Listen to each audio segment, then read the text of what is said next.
এক গর্ভবতী স্ত্রী তার স্বামীকে জিজ্ঞাসা করল, তোমার কি মনে হয়, আমাদের ছেলে হবে না মেয়ে হবে?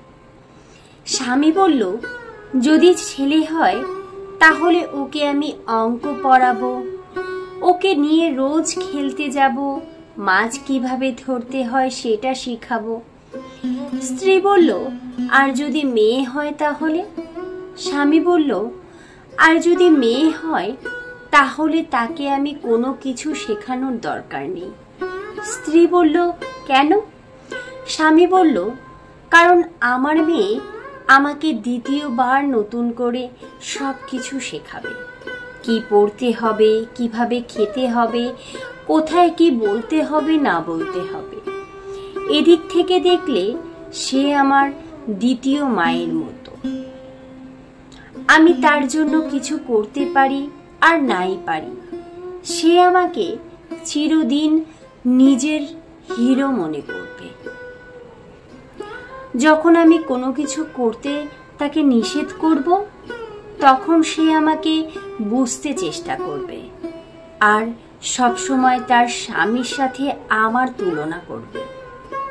সে যে বয়সেই পৌঁছাক, সারা জীবন এটাই চাইবে যে আমি তাকে একটা বেবি ডলের মতো ভালোবাসি। মেয়ে বলেই সে আমার জন্য পুরো সংসারের সাথে লড়াই করবে। যখন কেউ আমাকে দুঃখ দেবে, সে তাকে কোনোদিনও ক্ষমা করবে না। স্ত্রী বলল, তার মানে হচ্ছে তোমার মেয়ে তোমার জন্য যা কিছু করবে তা তোমার ছেলে করতে পারবে না, তাই তো? স্বামী বলল, সেটা না, এমন হতে পারে আমারও ছেলে এসব করতে পারে, কিন্তু সে শিখবে আর মেয়ে এসব গুণ নিয়ে পৃথিবীতে জন্ম নেবে। স্ত্রী বলল, কিন্তু সে তো চিরকাল আমাদের সাথে থাকবে না। স্বামী বলল, কিন্তু আমরা তার মনের ভিতরে থাকব।